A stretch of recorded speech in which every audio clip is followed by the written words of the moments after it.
Oh dear God, all fucking Christ.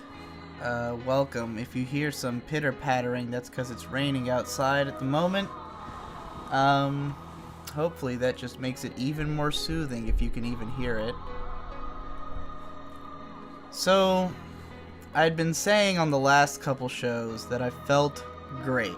I kept reiterating that I feel great as I've been pumping iron and eating whatever I want or whatever. But man, I also said on the last show that I was gonna quit smoking because it was starting to get out of hand. And boy, quitting smoking when you actually have started to get addicted to it, not easy. Not an easy proposition, I gotta say. You know, historically, this is the way I handle things when I'm scared I'm getting addicted. Because I definitely have always had an addictive personality. I take something and I make it a part of my life, and it just is what I do from then on. From when I was about 12 until I was 22 or 23, I think, I drank nothing but Mountain Dew. I just drank Mountain Dew all day, every day. It's all I drank. You know, before that I drank mostly Sprite and other sodas. I grew up on soda. You know, I grew up exclusively on soda, pretty much. Huge oversight on my parents' part, but they also drink soda, or did drink soda back then. None of us were very health conscious until much later. But yeah, I grew up drinking Mountain Dew for the better part of 10 years, and, you know, all the teeth fucking I have cavities and fillings and shit.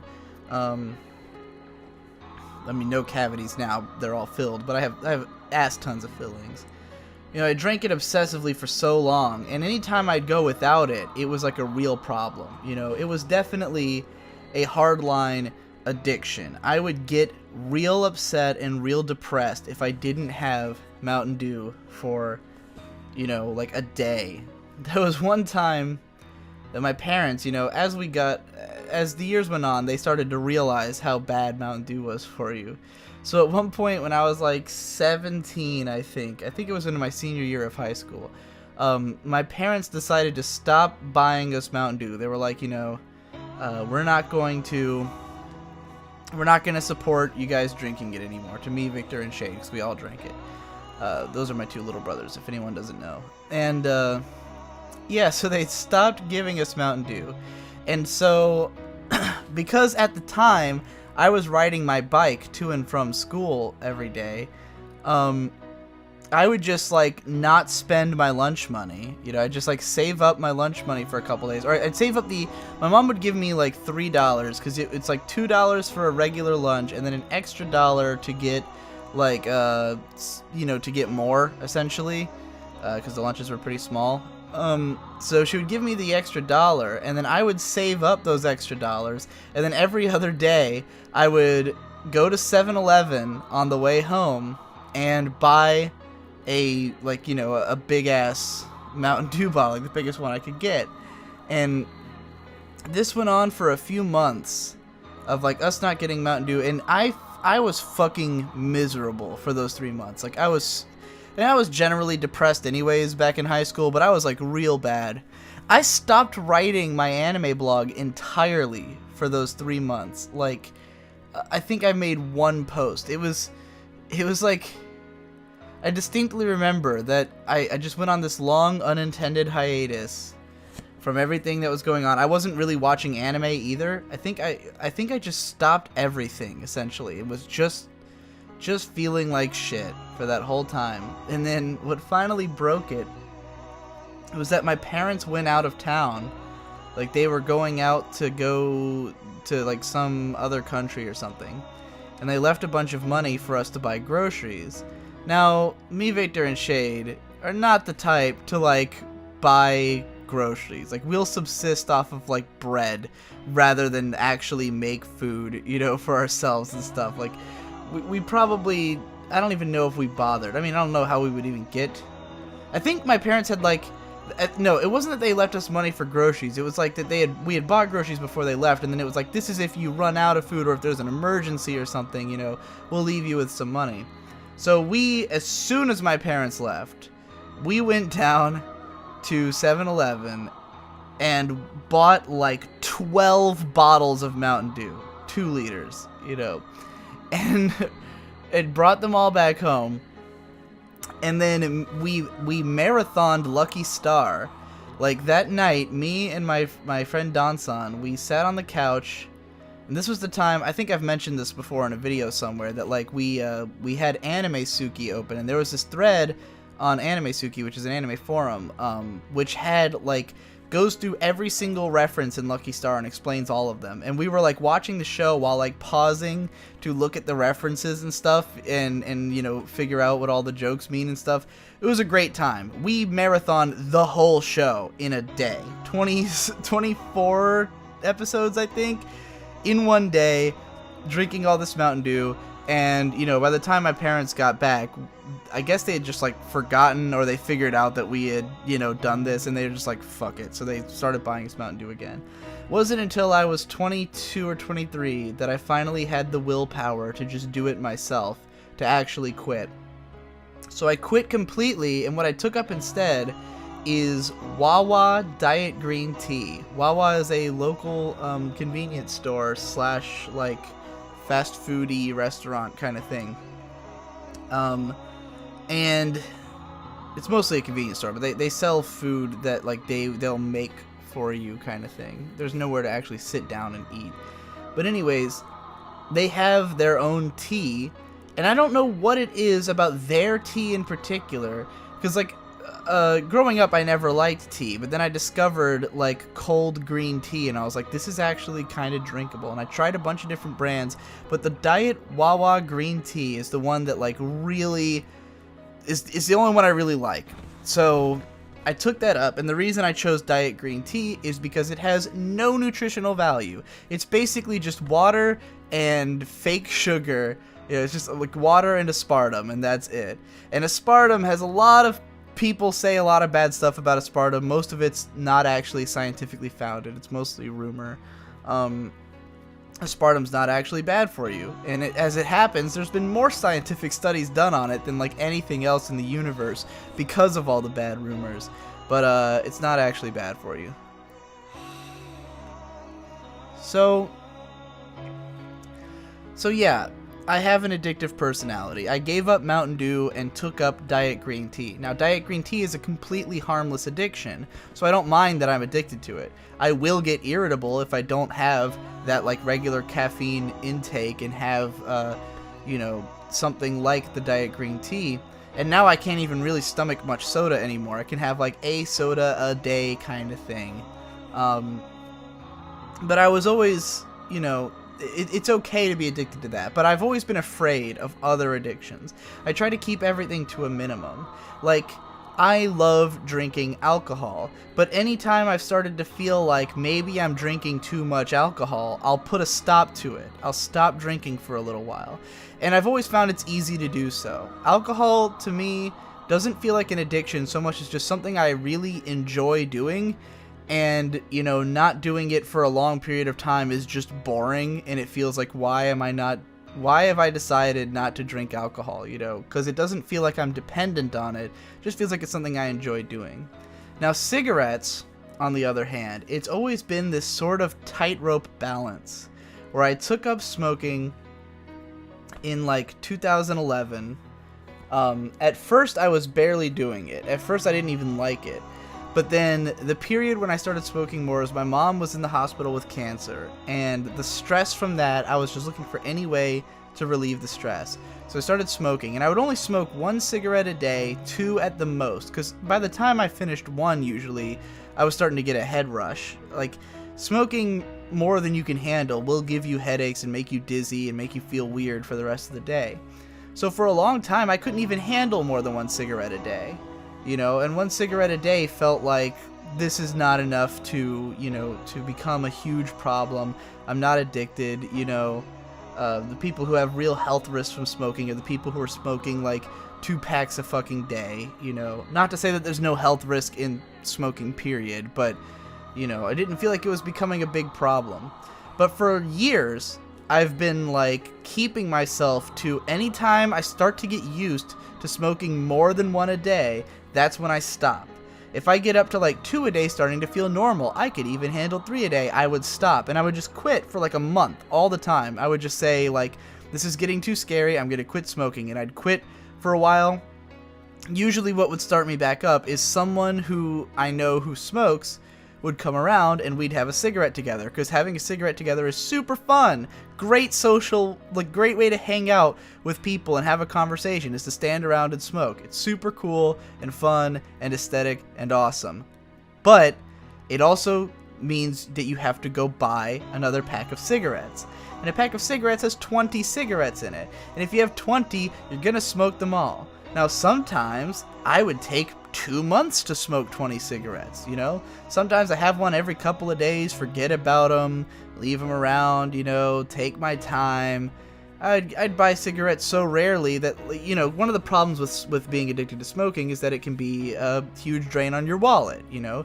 You're paying, it's only $5.50 for a pack of cigarettes here, which is pretty low compared to how it is in some states, but nonetheless, you know, it's not expensive if you're not doing it all the time. If you're smoking a pack a day, it's obviously quite expensive. So, I had quit smoking for a little while, and then Ben moved in, and Ben also smokes when offered. He hadn't been before he moved in, but we started smoking together. Well, Ben was smoking a lot more than I'm used to. He would go out 3 or 4 times a day, and because I was drunk consistently for like a week when RadCon happened, I was smoking just as much with him. And so I got back into it, and I got harder into it, and then I started smoking more and buying more packs and buying more different kinds. Well, it wasn't too bad, but then, you know, Ben loves vaping, and Ben sees it as like, if you're vaping, then it's no big deal, because even though, like, the worst thing about vaping is that it's addictive. It's that you will, like, it's still addicting to be addicted to nicotine, and you know, you have to spend money to fuel that addiction. But it doesn't cause, like, most of the problems that cigarettes cause. There have been cases where vaping was causing other problems, but those have been regulated since then, and, like, I mean, it's possible that it causes problems that we don't even know about yet, because there's not enough research done on it yet, but, like, the way it looks right now is that the worst thing about vaping is the fact that it's addictive, which in itself doesn't seem like a huge problem as long as you're okay with being addicted to something and spending money on it. So Ben is all about vaping, and he got me interested in the idea. So I bought an e-cigarette, not a full-blown vape, just like one that you can buy over the counter at a 7-Eleven, you know. And what I quickly found is that because you can vape indoors, and because there's no sense of finality with a vape, where with a cigarette, you smoke it until it's done, and then you throw it away. If you're trying to keep to 1 cigarette a day, that's very easy to do. With a vape, you don't know how much is too much. You don't know how much you're really getting. You don't know when to start and stop every time you do it. And so you just kind of consistently vape all day, you know, and you don't have to leave the room to do it because it just dissolves into the atmosphere. It's gone. It's vapor. So very quickly, I started vaping way more than I was ever smoking. You know, it's way easier to vape all day. But what I found with the e-cigarettes is that the stupid fucking the little cartridges they give you. Like my cigarette came with 1, you know, and then you buy them in packs of 2. The cartridges only last like 2 days at the most. Like if you're smoking it, you know, consistently, it only lasts you about 2.5 days. And a pack of 2 is $7. So this is way more expensive than smoking normal cigarettes would be. Like normal cigarettes, you buy a pack for $5.50 and it's 20 cigarettes. Even if I was smoking 4 a day, that lasts me 5 days. And that's, you know, as long, if not longer, than the $7 for the 2 fucking cartridges was gonna run me. So, yeah, I was like, this is way more expensive.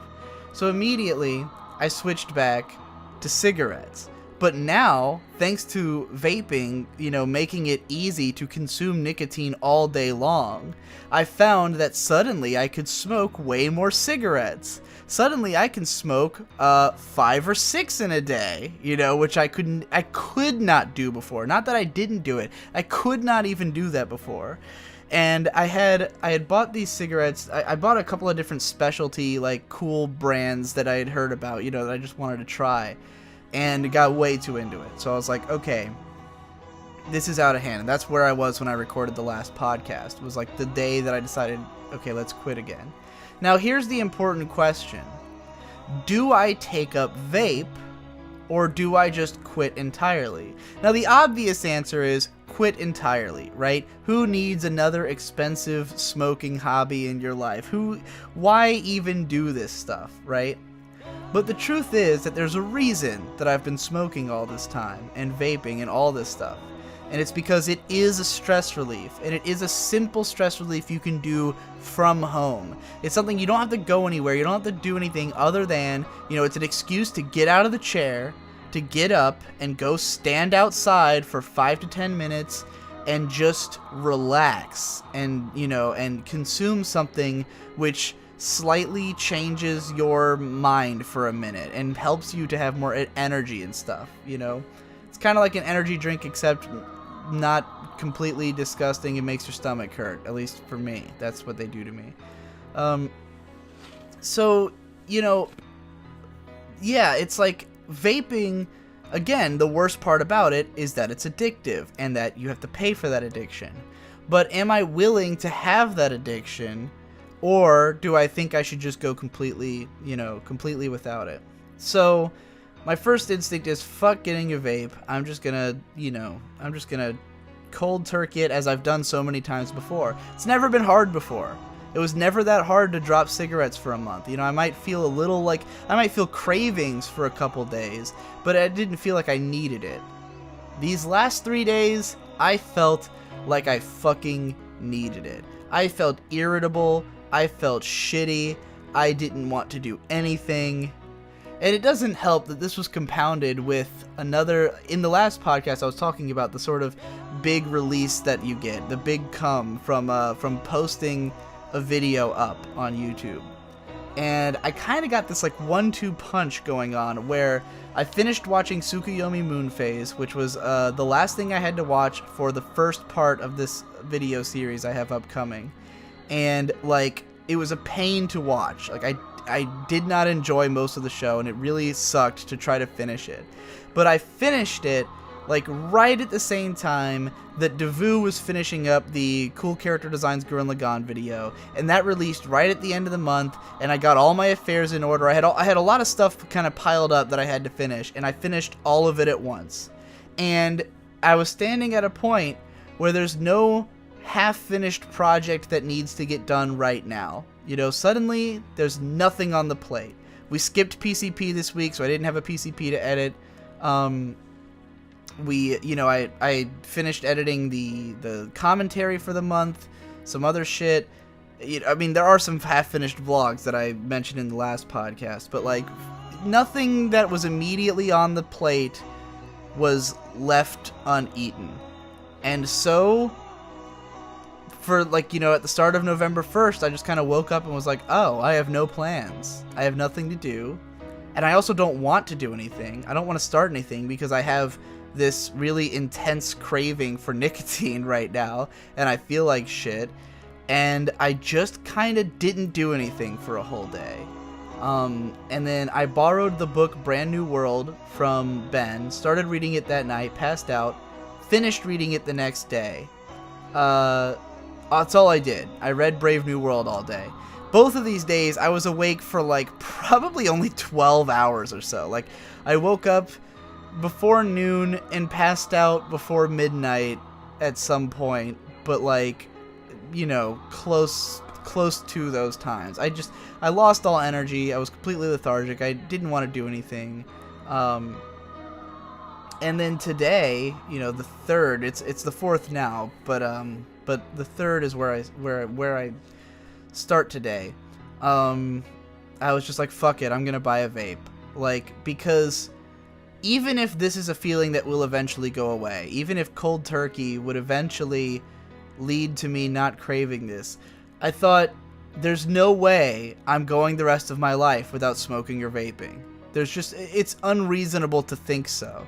You know, because again, what they provide is something that I would want even if I wasn't addicted. Just to be able to get up from my chair, stand outside for 5 to 10 minutes, and take some drags of something that's going to calm me down and help me to deal with the monotony of my existence, which is a life where everything I do is connected to a computer chair, you know, and I look for every excuse to get up from that chair. And most of the excuses I have are to go get food, and I can't constantly go get food, you know. So at some point there has to be something else I can do, and it ended up being, you know, the easiest thing to do at home is to just go outside and have a smoke. So I was like, I don't think I'm gonna not do this ever again. So I might as well just buy a fucking, like a real vape, you know, because it ultimately is a lot less costly than using the e-cigarettes. Because even though the e-cigarettes, the thing about a real vape, like the one I'm currently holding and have been taking hits from as I record this, is that the vape itself is like $45. And the liquid, I got like a $15 bottle of liquid, which is pretty big. And it comes with a battery. It's rechargeable, so I shouldn't need a replacement battery, but that's something you can get. And it comes with these coils, and the coils last about 2 weeks before they burn out, and then you have to replace them. I have one extra one, so they cost about $5. So every 2 weeks you're spending $5 on a replacement coil, and every once in a while you're buying more of the shit you burn in it. So it still costs, you know, a decent amount of money, and especially it's front loaded. You pay a lot up front for all this shit, you know, and then you kind of maintenance it. Whereas with the e-cigarette, it's like $10, you know, but then you immediately have to buy cartridges. This shit ultimately is way cheaper if you're going to be doing it for a long time compared to the e-cigarettes. So, you know, that's a big part of it, because I really didn't want to go back to the e-cigarettes because they're way too expensive. There's just no way I could justify spending what would probably be like $15 a fucking week to keep that thing going. And also, doesn't hold a charge for shit. You like, you know, drag on it for like 5 minutes and the battery's dead. So, yeah, you have to constantly have it on the charger if you're not using it, which is a pain in the ass. The real thing, infinitely better. So I went for it, and yeah, that's why I'm gonna end up being a vapor from now on, probably. It's just a matter of like what fits my lifestyle. And I'm not saying that I would advise this to anyone else, or that like my justifications are necessarily like a good idea, but just I can't see myself as someone who would not at all find it infinitely easier for my life for me to be able to get up and go outside and take a drag of a vape as opposed to being someone who doesn't, you know, have to drop that little bit of money and that little bit of knowing that I'm addicted to something on the table. You know, I have always been an extremely impressionable person. A big part of how I end up smoking so often is that I see someone else doing it and I immediately want to do it. Or I just even see a cigarette or have a suggestion of their existence, I'll want to do it. But also, when it comes to creative stuff, I have a tendency when I see someone doing something, especially if it's something I think I could do on some level, that I immediately want to do it. Anytime I, like, you know, consume a piece of media that really affects me in any kind of way, I'm like, I want to recreate this. I want to make something like that. Now, I've kind of curbed this in more recent years to mostly apply to things that I am already in the wheelhouse of. Like, I no longer will watch a movie, like a great movie, and immediately think, I want to go make a movie. Because I know what goes into making a movie, and it's not fun, it's not stuff I want to do. It's not really my field of expertise. I mean, sometimes I wish Sometimes I have ideas in my head that I think would only work as a movie, but not that often. More often than not, the way I think has become reflective of the mediums I work in, which are writing and video, YouTube videography, vlogging, essentially. Blogging, vlogging. Like, I mean, the stuff I do, like podcasting is not considered a vlog, but it is essentially the same thing. It's just a vlog without a face. And while vlogging is thought of as showing your face on camera, what I do in my main channel is just blogging. Like, I ran an anime blog, and I write the exact same way I did before. It's just now a video. So it's basically vlogging. All the stuff I do is vlogging, essentially. Or writing. And so when I see writers who are inspiring to me, of any kind, like, if I read a Film Crit Hulk article, that's always a great inspiration for me to go make analysis videos, because he's my favorite media analyst. And so reading his writing really, gets me in that mood of like, oh, I'm gonna write a great analytical blog post, But then seeing certain stuff that's more narrative driven, that reminds me that I could be creating a narrative, those are the things that sort of get to me in a way that is of questionable goodness, because I'm not a good fiction writer. I'm not good at weaving a narrative that's anything other than obvious or like is exactly what I am. I'm very blunt and direct about my approach to things. When I watch like an Endless Jest video, one of his that go into like these really winding or in-depth scenarios, especially something like the Horseshoe finale or its sequel, then I have this sense of like, man, I could be doing so much more with the medium of YouTube videography. I could be creating these meta loopholes and like really, twisting my language in such a way to set up and pay off and all that stuff, and creating a more narrative experience, because I do think that people feel something more deeply when they get that kind of narrative experience. I think I've made a lot of vlogs that people have told me are like deeply important to them. Every once in a while I make like a podcast or a vlog and people tell me, man, this one really resonated with me and it's my favorite one you've ever done, and I'm so glad you said this, and it's been really life affirming for me. And I really appreciate that. But at the same time, I feel like with those kind of videos, you will eventually just internalize the sentiment more so than remember the video. Like, if I say something like, here's how you should treat your life, and someone says, wow, I never thought of it that way, I'm going to treat my life that way from now on, it's the sentiment that you'll keep remembering, not how it was delivered to you. And with Endless Jest, what you remember is how it was delivered to you. What made Horseshoe Finale so memorable is not just the things being said, but the fact that he was in that set with that shot, in that pose, him saying it in the way he said it. Not to devalue what I do, but I definitely think that there's a level of artistry to what Jesse's doing that I haven't completely tapped into yet. And I have had moments that did it. I think the biggest one is in the Asterisk War Sucks Part 9 with the McDonald's thing, where I just broke into this very evocative, artful feeling, and I sort of told this little narrative about me going to McDonald's, and it really had a lot of impact. Not just like, it wasn't just about the sentiment of A1 Pictures makes things, all look the same. It was like the way it was delivered was what's memorable about it. That, wow, he did this film segment, and, I want to be able to make more things like that. And when I read novels, like classic literature, like I just read, Brave New World, and I was thinking how if I wrote a story like Brave New World, my instinct would be to just literally describe it. To just describe this world. And a lot of the book is kind of that.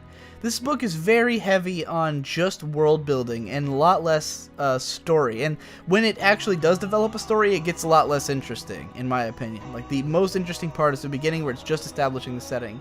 But it does it in a very, you know, narrative way, with very flowery language that sort of leads you through and has all these clever, you know, writing techniques. It's not blunt the way my writing is, the way my talking is, where I'm just telling you exactly what things are, you know. There's nothing to interpret in the way I talk. And I think that extra little bit of having to interpret, of having to, you know, process information, helps it to become more memorable and more ingrained in your psyche. Where if I just tell you something, then you immediately get it. But if you have to think about it a little bit to get it, then it sticks with you longer and it lingers in your mind. And that's why so many of what we consider artistic masterpieces are things that are complicated. Because when it's simple, you don't ruminate on it for very long. You just consume it and it's over. But, you know, if you're watching like Neon Genesis Evangelion and there's images in that show that only mean something once you've seen the whole show twice, or you've really thought about it, you've really connected with it on this deep level, you'll remember that for a lot longer. And it's not necessarily that I think that those works are more valuable, but I do think that they are more valued. I think that people put more stock in that stuff. I think people will talk about it for longer. They'll consider it to be a more important part of their lives. They'll remember it forever. And while I think I stay in people's minds because I make this consistent output, that I'm always making new videos and talking about, you know, new ideas and perspectives, I don't think I've made a lot of stuff that if I stopped producing shit today, people would keep bringing it up forever, you know? I think there's a few things that would get brought up a lot. The Asterisk War sucks, the Sword Online sucks, those will keep being mentioned, you know, for years if I stopped making stuff. People would bring it up every once in a while in an argument. Maybe a few of my other videos, but most of it is stuff that matters in the moment. You internalize the message and you forget the video. And I see all the time where, like, some of the stuff that I consider the most important parts of my message, like, people have to be reminded of it. I'll bring up some video I made and people will be like, oh yeah, that video. And even though they've already been using, like, quotes from that video from then on, you know, they don't remember that the video itself existed. It happens to me too. I forget a lot of the stuff I've written. Sometimes I go back and watch a video from 2 years ago that I forgot about, and I'm shocked that it makes points that I am still thinking about and forgot I made before. You know, I have that experience fairly regularly because I haven't written, you know, a book that everyone remembers that conveys that message so perfectly that you never forget that that's what you consumed, you know? So that's what I stay hung up on as a writer. And I've kind of been worried lately, and I get this worry all the time when I start making stuff that's more specific, that the further I get away from that kind of emotional resonance, the less people are going to care about what I have to say. Because, like, with Shinbo in the 90s, that's a passion project for me because I love looking at directors. I love looking at that kind of, like, intimate data stuff. It's basically just data crunching. It's just me consuming a lot of data, crunching it down, and informing you of the same data. But there's almost no emotional resonance to it. There's no heartfelt slant, you know, especially with Shinbo, because there's so little to say about him other than his stylistic trappings. With Hideaki Anno, like, I could really get into the heart of, like, what this creator was trying to do and say with his work, and it had a lot of emotional resonance. Shinbo doesn't have that. And I'm worried that if I started focusing on Shinbo, like, you know, if I made a bunch of videos about him and made that the focus of my channel for a while, people would stop seeing me as someone making interesting artistic points that resonate with them, you know? When I make a really great video, it resonates with people. And if it didn't resonate with people, they wouldn't, like, you know, give me money on Patreon. They wouldn't follow me on Reddit and stuff. the kind of stuff that makes people a fan of you is the kind of stuff that touches them on some kind of emotional level. And I think I've done that before, and I don't think I'm going to do it with Shinbo in the 90s. I don't think anyone's going to get emotional about that. So even though it's a great, like, technical work of data crunching, even though it's very academic and great as, like, someone compared it to a Wikipedia article complaintively. And I was like, it is like a Wikipedia article, but I like Wikipedia articles, and what's important about this one is that I'm the one writing the Wikipedia article. I'm the one constructing all the data, I'm the one compiling it, I'm the one writing the article, but it is ultimately a Wikipedia article, and Wikipedia is a website that has so much trouble getting people to see it as more than a utility that they always have to do these fucking huge donation funds to keep the website running. Because everyone uses Wikipedia, but no one wants to pay for it because no one thinks of it as, like, a deep, important part of their life, Granted, I do. I always give money to those Wikipedia fundraisers. But I don't want people to necessarily see me that way. I don't want people to start looking at me as just a repository for information, but one that's not, like, actually giving you something meaningful and personal, because I like being able to provide those things. So I always feel like I have to strike a balance, and that's why I constantly feel like I have to be taking on, like, this multitude of projects where there's one half of me that's like, you need to make the biggest research project ever, and then there's the other half that's like, you need to make the biggest emotional, like, meta, make people think about themselves and their lives thing ever. And it's great when those things can come to a head.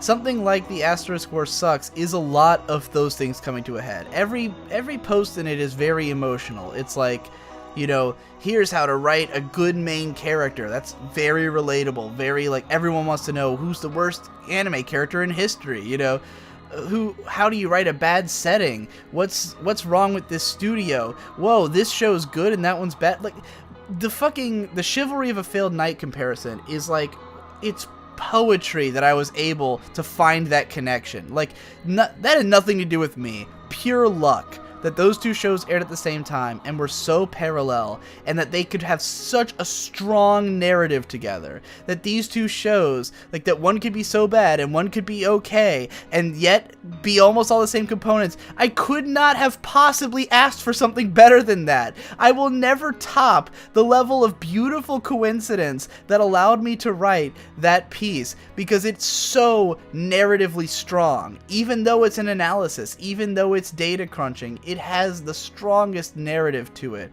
And I'll never get something that, that perfect again. But I can still string narratives out of analysis, And the next thing I've written about Shinbo I did write a little bit more narrative into it. A little bit more, here's why you should care about this, as opposed to, here's just a bunch of data, And yeah, like, as I read these classic novels and classic literature and stuff, and I feel like people don't like this for the data. They like it because it's memorable, because it sticks with you, because the things it makes you think about are presented in such a way where oftentimes it's just that one sentence, that one perfectly worded sentence in the middle of, of a chapter, where suddenly it, like, clicks into place and you totally get the point, and it's put so eloquently that you'll never forget that phrasing. And, I want to have moments like that. Now, continuing on the subject of the previous podcast, I listened to it back, and I couldn't help but feel like, wow, I come off as arrogant to the point of borderline megalomaniacal in this podcast. And if there's one criticism I get a lot of, it's that I'm arrogant and egotistical. That's by far the most common thing that gets brought out against me. And I completely agree with it. But it's funny, because I feel like I don't know if that's something that I could change, or if I'd be better without it. I think it's kind of a matter of there's just certain people who aren't going to like you in this world, you know? When people criticize me for being arrogant, all I can think is, yes, I am arrogant.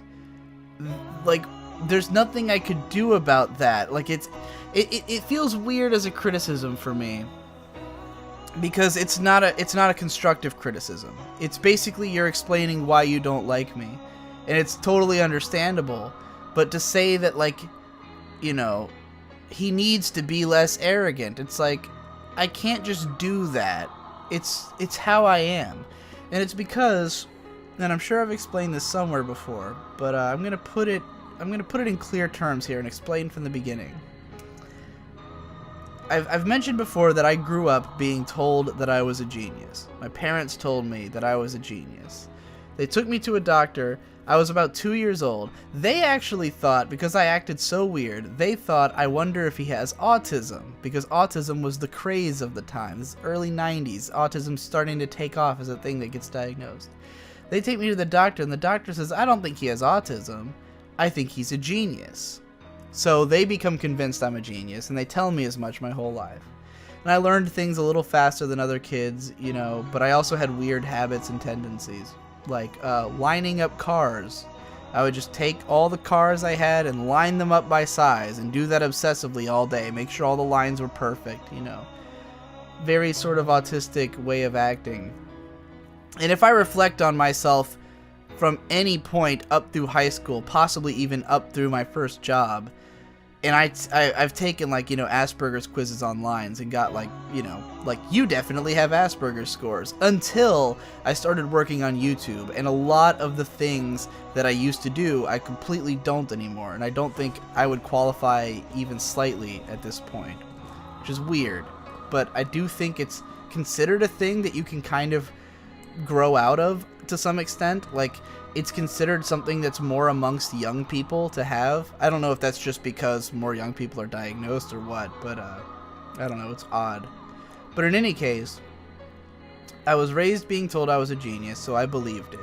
And all throughout school, every year, everyone, you know, people constantly ragged on me and made fun of me and hated me for this or that reason. And I saw it as, they're all wrong about me. I know that I'm a genius, so everyone else must be an idiot. But then, when I got into high school, it kind of flipped on its head just a little bit. Not that I thought I was any less intelligent, but I thought that clearly it's my fault I'm not popular. You know, to flip on the Tomoko, it's your, no matter how I look at it, it's your fault I'm not popular. I didn't feel that way. I felt like me being smarter than everyone else was not working to my benefit, you know? Because I think that it's sort of what separated me from, like, the classic idea of the fedora, of the Elliot Rodger, where Elliot Rodger said, you know, I'm perfect, so if everyone else doesn't like me, it must be because they're all terrible.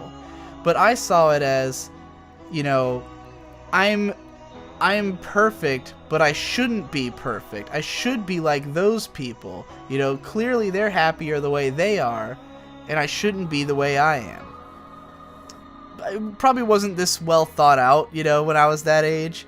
I'm able now, as a guy who's able to put things into very easy, clear terms, to, like, put it that way. I would not have been able to describe it this way at that age. But I definitely felt like I was an outsider, and I was wrong for being an outsider, and this was all my fault, but I wasn't changing it. You know, I wouldn't change anything. I was never willing to, like, give an inch. I just was, like, hoping that one day I'd run into someone who accepted me for who I was. You know, I always thought, you know, I'm not going to go and change myself to try to fit other people. I'm going to wait until someone accepts me for who I am. But until then, I'm just gonna be this lonely, sad sack of shit. And now I'm famous and everybody loves me. So basically, when I was 16, I remember coming up with this phrase, I'm sure I've repeated this, that if I can't do what I want, then I'm going to kill myself. Because the way I saw it is that life, normal life to me, was nothing but depressing. It was just a bad time. Trying to act normal, trying to act like other people, only made things worse. You know, if I had tried to dress differently or act differently or get into different things than what I liked, or to get a normal job that I didn't want to do, all of those things were only going to make me even more unhappy than I already was. So the only way I was ever going to be happy is if I did something I wanted to do. You know, if I did a job I wanted to do, if I worked creatively, if I got to live my passions, if I got to act how I want to act. And I really thought that life was not worth living otherwise. Like, what's the point of living if you're not going to be happy? You know, if you're not going to be as happy as you can be, or as you want to be. If I'm going to feel like I'm not achieving my full potential my whole life, then I'm never going to be happy about it. So I might as well just kill myself. Why live if your life sucks? That was my logic. So I went about it as, let's never do anything other than what I want. And for years, I struggled with, you know, like, I mean, it was a long time before I got off my feet. And I still did it young. You know, I was like 23 when my YouTube career really took off. But, you know, between when I graduated high school at 17 and started taking off on YouTube at 23 was just a whole lot of me doing things I didn't want to do, all while thinking I'm just working towards the thing I want. You know, in the background, I'm working towards the thing I actually want to be doing. And eventually I was doing the thing I actually wanted to be doing. And that's when I've felt good ever since. I felt good about life. But I still have to maintain that. You know, I still have to be convinced that what I'm doing is right, and that I like what I'm doing, and that I like where my life is going. Because if I wasn't convinced of those things, then laying under that, just one layer deeper, is a person who thinks that if I'm not feeling that way, I might as well be dead. That's still a person who lives down there, you know? The guy who has attempted suicide in the past. Someone who, you know, went to the hospital to try to have them put me on suicide watch. The kind of person who was so anxious and so paranoid about everything that I would just not leave my room sometimes, you know, for long periods, and not talk to anyone about any problems I was having and bottle it all up. That person's still down there. And the only thing that I can do to keep them at bay is to constantly convince myself that I'm doing things right and that I'm happy with where things are going. And that's easy to do when I'm doing exactly what I always hoped I would be doing, which is what I am doing. But to try and speak of something else would be dishonest. To try and say, like, to try and act humble or something, that's not reflective of how I feel, because how I feel is like, I'm amazing and I'm on top of the world and everything's perfect. Because if I didn't feel that way, then it would just regress to how it was before, you know? So to me, the arrogance and the ego is what's keeping me afloat. And it's not a facade, it's all completely honest.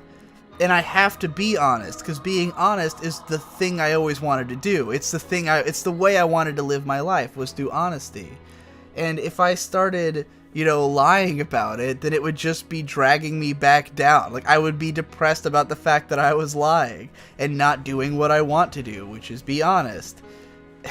You know, and being honest makes me happy, which makes me egotistical, which makes me arrogant.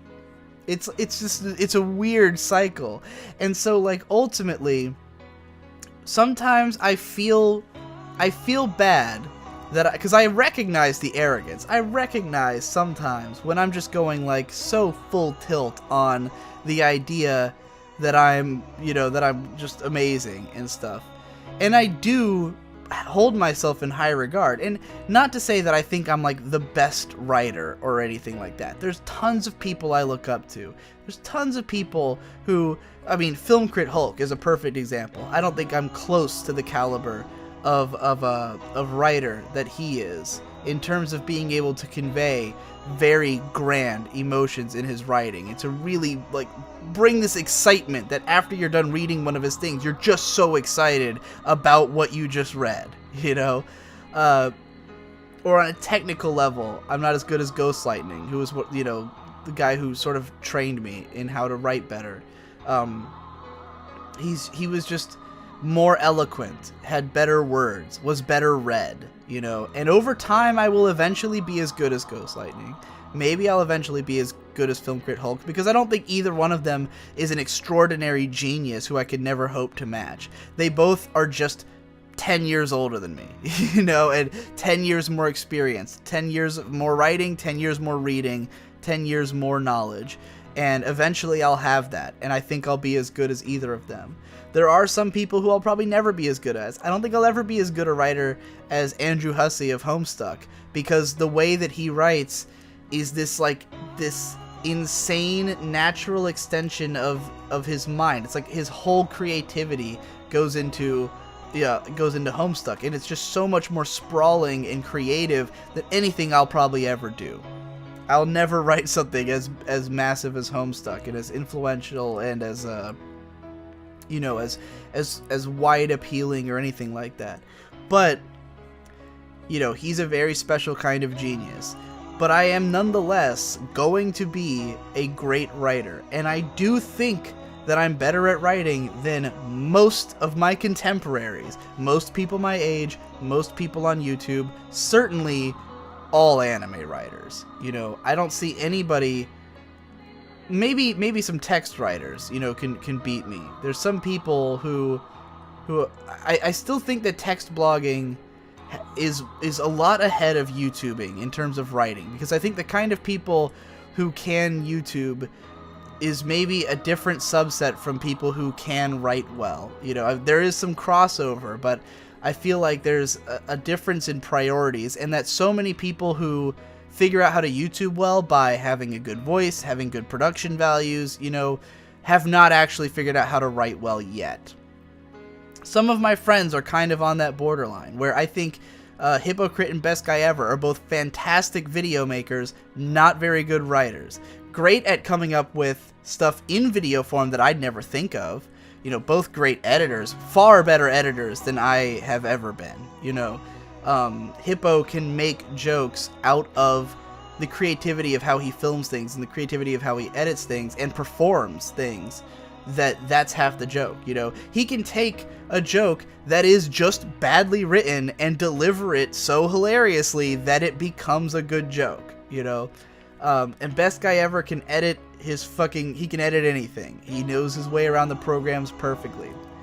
I don't have those skills, but I can definitely write most people under the table. And the only person I know who is better at writing than me in the video world is Endless Jess. He's the only person who's more clever, more more intimately connected to the written word. And that's because Jesse writes way more than he video produces. He has like hundreds of unreleased scripts. He writes blog posts on Patreon now. He's written tons of shit. I've seen his writing on Facebook where he would write these rants and stuff. Jesse's always been more of a writer, and also more of a reader than most everyone I know. He reads a lot more books. He's just better with the language than I am. Mr. B-Tongue is better with the language than I am so far. I don't think I would have too much catching up to do to him, but he's definitely better with the language than I am. Those are the only people I know of on YouTube who I can definitively say that about, who I watch and I go, that guy's a better writer than me, you know? So yes, I am arrogant, but I also see myself in a place, in a gradient. And not everyone would agree with the gradient. Not everybody would put everyone in the same places that I do. But when you think of yourself the way I do, I think for a lot of people who are looking at it from the outside, they just see a bunch of titans. Anyone who writes at all, anyone who's a creative, they are just these gods far above. And if they don't really like you, like, you know, if someone doesn't really like my writing, and I compare myself to a writer who they do like, They see it as like, how dare you, this lowly plebeian, compare yourself to one of the exalted gods, you know? And I get that, but for me, as a writer, I see myself as working my way up a ladder of writers. If I go up one rung, bam, I've grasped the rung that puts me above this other guy, you know? When I started writing video, I would have put myself on the level of Errant Signal and, Egoraptor might have been a much better video producer than me, for sure. But, like, in terms of writing, I would have put myself around Egoraptor, Errant Signal, and stuff. Now I think I'm better than them. I do think I'm a better writer than Errant Signal, whose style has not progressed almost at all in the time I've been watching him. He makes very little progress.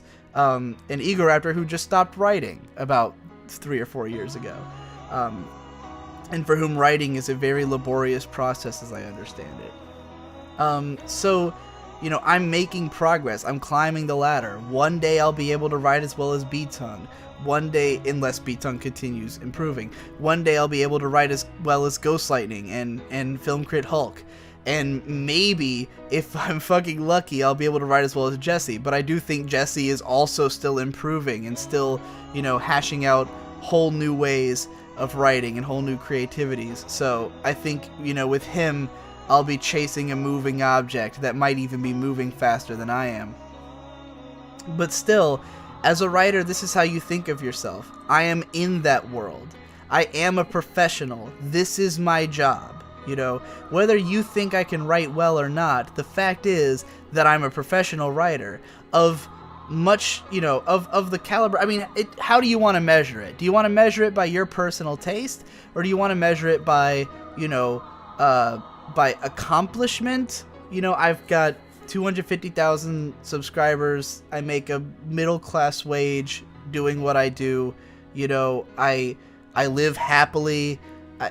I can't think of, you know, an accolade that you wouldn't ascribe to me other than, you know, something that is very personal to you. So yes, I'm arrogant, but I also have accomplished the things that make someone arrogant. You know, I've been there. I've been to the mountain, and, you know, if you think that that's nothing special, then I agree. I think that the arrogance is not necessary for having completed these tasks, but it is what gets me through life. It's how I see myself, and I see myself as I need to be this way in order to keep making progress. If I don't see myself as getting better, if I don't see myself as trying to climb towards these gods, then I'll never reach those gods. But, you know, I think if you're the kind of person who's sitting around saying, like, I can't compare myself to the greats, how can you ever hope to be like the greats? And that's all I want, is to be the best I can possibly be. And if I can possibly be as great as the greats, then I gotta keep climbing and keep looking at myself as someone who's gotten better and is good and is doing everything to put me on that path. I intended to go into that rant more apologetically, but I ended up coming out of it more arrogant than ever before, so hopefully, at least, this seems like it's probably an interesting podcast. This has all been one recording so far, so I'm gonna go pass out now, and maybe there'll be more from another day. So it's October 7th now, the day that probably this video will come out, the night rather. I recorded the whole first hour of this all on the 4th, and it's kind of funny to think of, to even think of this as a show that, like, you know, because I put dates on it, and it's always like a specific day, but it's being recorded for the whole week, so you should really think of it as the week of November 7th that the video comes out, or that the video represents, rather than the day. But the reason I chose to use dates is because I find numbering everything boring. You know, I have a lot of... I've always kind of resented numbered shows on YouTube because it implies that you have to watch them in a certain order. And I hate that when it's a show that you don't have to watch in a certain order. And I just think it's a bad way to go about things, because if you number everything, people aren't going to go back and find number 1 to start from there. Now, I have numbered some shows on After Dark, mostly because I don't take it that seriously, those videos, or like the first one kind of explains the concept, and you might as well watch them in order, and why not, kind of thing. But I generally don't like numbered series that much. And the Procrastinators is numbered, kind of unnecessarily. Like, you don't really have to listen to them in order, and nobody does, so the numbers are just kind of there to keep track of how many we've done. But with this podcast, I thought, why not just label each one with a date, so you can tell them apart. They don't have to have unique titles, but they're not numbered. And it kind of implies that it's a diary, you know, because it's pretty much like if I had a diary, this is the kind of stuff I'd be putting in it, you know. And these days, I am much more liable to record something than I am to write something. I mean, like, the way I treat vlogs now is how I used to treat Tumblr back in the day. Like, how, you know, I'd get a random idea that wasn't quite enough for, like, a video, but a little too much for a tweet. I'd make a Tumblr post about it. Nowadays, I would make a vlog. Or a podcast. And this podcast in particular is, like, super, you know, personal diary stories. So I think it makes sense to give them dates. In other news, I've felt better again ever since I started vaping. Talked about that earlier in this episode, that I went out. Wait, did I mention that I went out and bought a vape? I think I did in the early part. I think that was the day I had done it, and I felt great ever since. So, so that problem's out of the way. And vaping is super fun, although it is annoying because I keep doing it during podcasts and stuff, and then not realizing how loud it is until listening to those back. So I'm going to try to curb that habit a little bit. Try to make it to it's just that it's such an ideal time because I'm not doing a lot of other stuff, you know, especially if I have somebody else with me and I have to, like, listen to them. Then, you know, it's like, what do I do with my hands while I'm listening to them?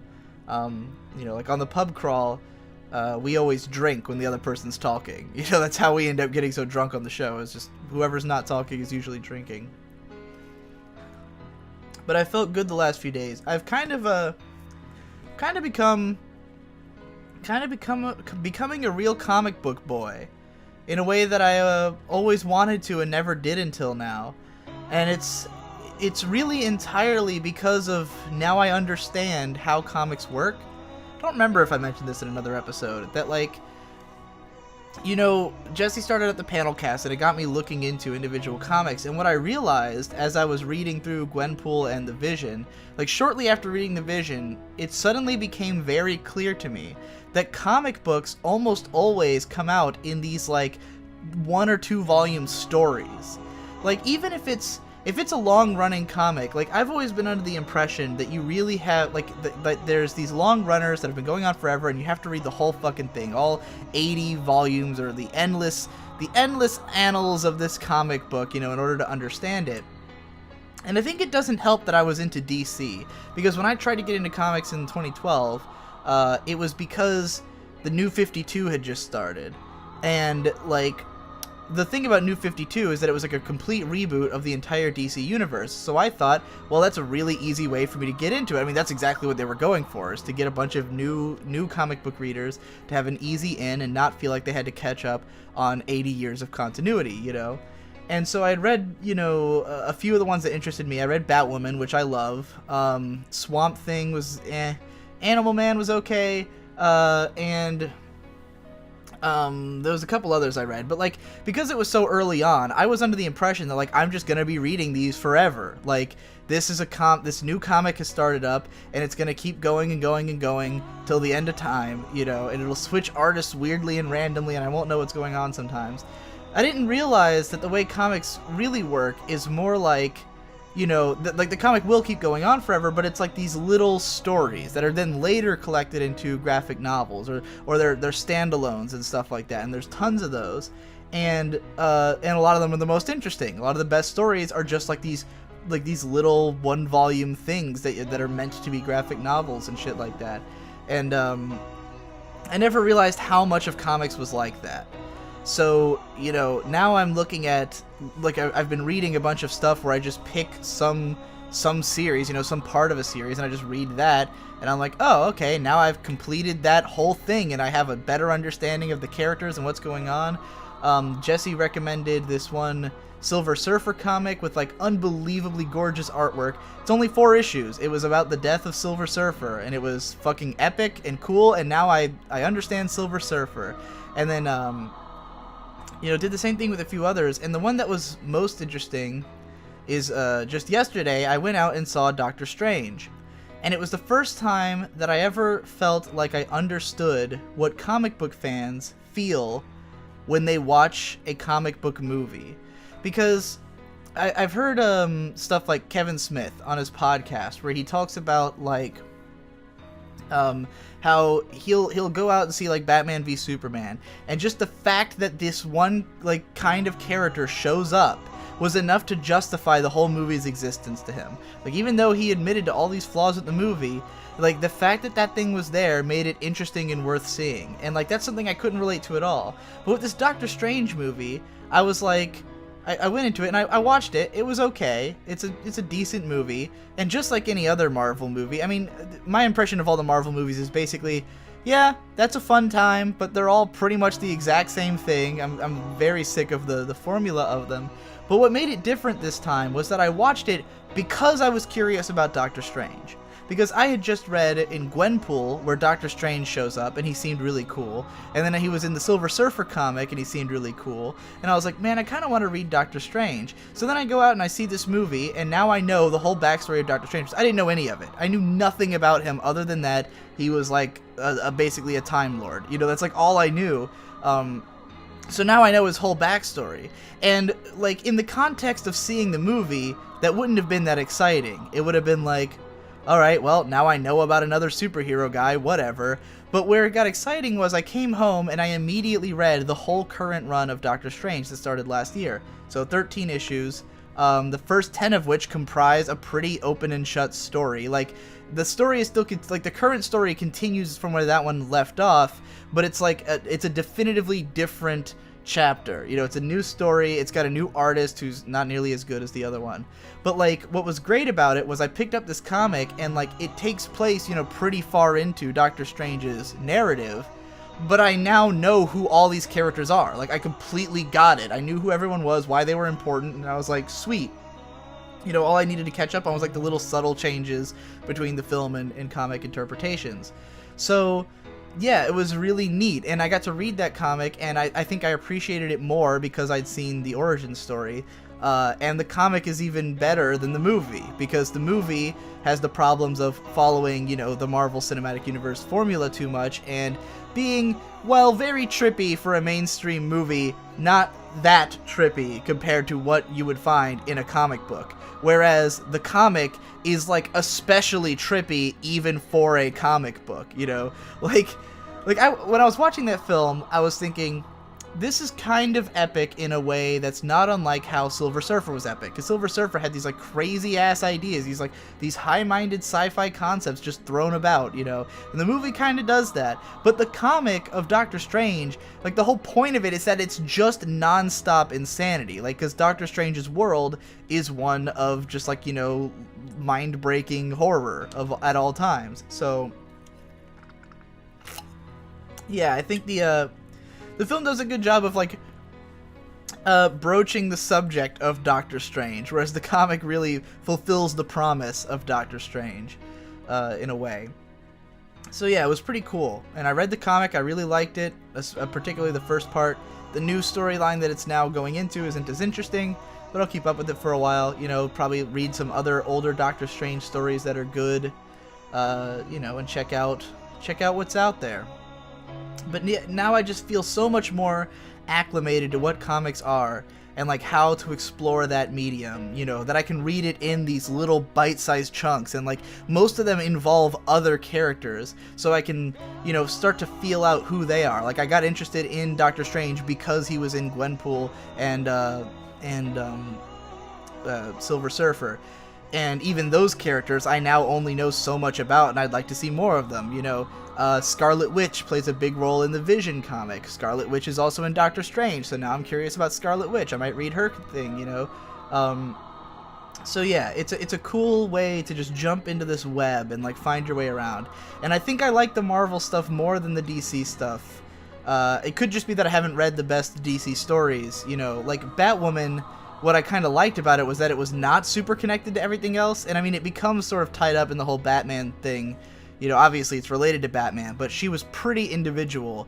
And I didn't feel like I had to know too many other things in order to appreciate it. But with the Marvel universe, I feel more of like inclined to explore all these different people and find out about them and why they're important to one another. And I'm sure at some point it'll like the whole broken continuity thing will shatter my mind to pieces. But honestly, it doesn't bother me that much because I kind of see each individual comic as like a parallel universe from the last one. Like, I can't really like, I read Doctor Strange and I've read Gwenpool, and I don't think that they like, it doesn't make sense to have them in the same timeline. Like, I don't know at what, like, Doctor Strange is definitely the same character in both stories, but with what's going on in the Doctor Strange story, he couldn't possibly appear as he does in the Gwenpool story. So when does her story even take place in comparison to his? When does it's such like a temporal fuckfest, like, to even read two comics, that for me it's easier to just compartmentalize each of them as just a totally different comic that happens to overlap in some ways with another one, you know? Kind of like reading or watching everything by Clamp. If you're an anime fan who knows Clamp, like, they had the same characters would appear in all these different stories, but not necessarily make sense in them. Now, what it's given me to get into comics is something great, because I've long wanted to explore every medium. I want to be someone who is cultured in every, like, you know, main medium of art. And part of it is because I want to see all these different interesting ideas and, you know, explore all these things and be able to have conversations about them. But also, a more selfish part is that all of it helps me to justify anime. Because I explained this in my video, like, Is Anything Deep? Where when I consume stuff in other mediums that is considered to be deep, it never actually feels like anime is any less deep. And I feel like there's this cultural idea in every medium that, like, this medium's deeper than that one. This one's got more going on. And I think right now, the medium that's the most pretentious is film. Because even though we've got this whole, like, actually it might even be spurned on by this whole Marvel universe thing, where there's all these big Marvel popcorn movies, and it's really created this heavy divide in the film communities of people who, because they see those movies, they now are like overcompensating on loving the so-called masterpieces, the, like, you know, the super deep films and stuff, and the artsy stuff. And I feel like there's this overcompensation happening to really celebrate the super deep stuff and to present it like it's this highbrow shit. Whereas other mediums, I feel like there's not so much of a divide between the popcorn stuff and the deep stuff, that, like, stuff can bridge that gap fairly easily. And anime bridges that gap constantly, where I really think that shows like Kill la Kill or Gurren Lagann have some of the deepest stories I've ever seen, you know, in any medium. And they can do that while still being something that can also entertain and be fairly normal, you know, whereas in other mediums like film, and there are films that do this well. Speed Racer, great example. Deep story, high intensity, fun, you know, wacky kind of presentation that totally works with the nature of the story. But I feel like a lot of people feel this pressure that a film has to either be or it has to be you know, like, there's a lack of the middle ground that should be there. That other mediums are exploring well. And the more I read, and this is especially true when I read books and fiction, because I've been reading a little bit more fiction the last couple weeks. And as I'm not going to say which story, because there's some I haven't finished yet, and I don't want to jinx myself by saying that I'm reading it, and then that'll make me never finish it. But I did finish Brave New World, which I hadn't read before, and that was pretty great. And, like, as I read fiction that is, some of which is considered to be super deep, I find that it actually has a much better approach to, like, mixing high and lowbrow kind of ideas, where like the stories that are considered classics, the ones that are like really heralded as high art pieces, are not pretentious about it. None of them are these like stuffy, classy, oh, everything is it's perfect, oh, the cinematography, the blocking. Like, it's not quite like that. Most of it's actually a lot more experimental and freeform.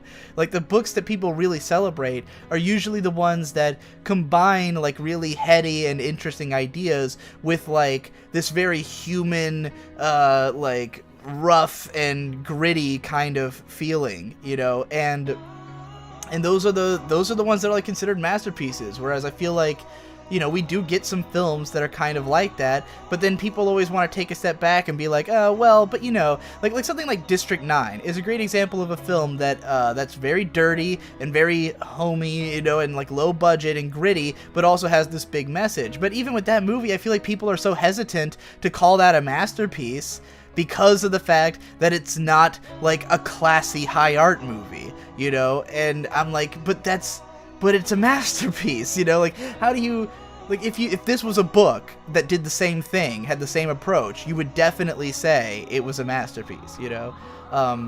And anime, I feel like the people who consume other mediums and who are kind of ashamed of anime and like its anime-ness are only willing to celebrate the stuff that's like classy, you know? And I talked about this is basically what my boring taste in anime video was all about. This whole idea of like people who, you know, only want to present themselves as, oh, well, I like Mushishi and Legend of the Galactic Heroes and like all these shows that don't have a bunch of dumb anime shit. But the anime shit is just, it's just human. It speaks to the human condition as much as anything else. There's a reason we want to watch shows about this shit. And if you can do that while still conveying an interesting theme and premise, especially if the dumb stuff and the high-minded stuff are combined in a way that makes sense, you've knocked it out of the park, you know? So, yeah, I really think that it helps me to appreciate anime even more, to consume deep works in other mediums. And it's really funny to me that that's the case, because there's so many people who will tell me like, why do you waste your time and your analytical skills on anime? You could be reading Ulysses, you know? And then I read Ulysses and I'm like, this is batshit crazy. Like this is just as crazy as anime is, you know? Like, or people who want me to review like some highbrow film because of its deep cinematography, and I'm like, you know, I think anime has great cinematography. I think Eva has the best cinematography of anything I can fucking think of, you know? So yeah, I guess that's the point I'm making. And it's really cool when I get to like read comics and figure out like where do they relate to anime and manga, and where do movies relate, where do books relate, and then I can sort of have this greater cultural understanding of all of them. And one day I'll have read enough books and read enough comics that I can actually talk about them in like a forum with other people, you know, because I feel like what I've come to realize about why I don't do that, why I don't talk to other people about like comics, because I went on the 4chan comics board, and I was looking at some of the impressions of like Doctor Strange and stuff, and the conversations are very specific, and everyone's very opinionated. These are all people with like deeply held beliefs about these characters and stories and like what they want them to be. And I realized that I'm kind of afraid of being influenced by that.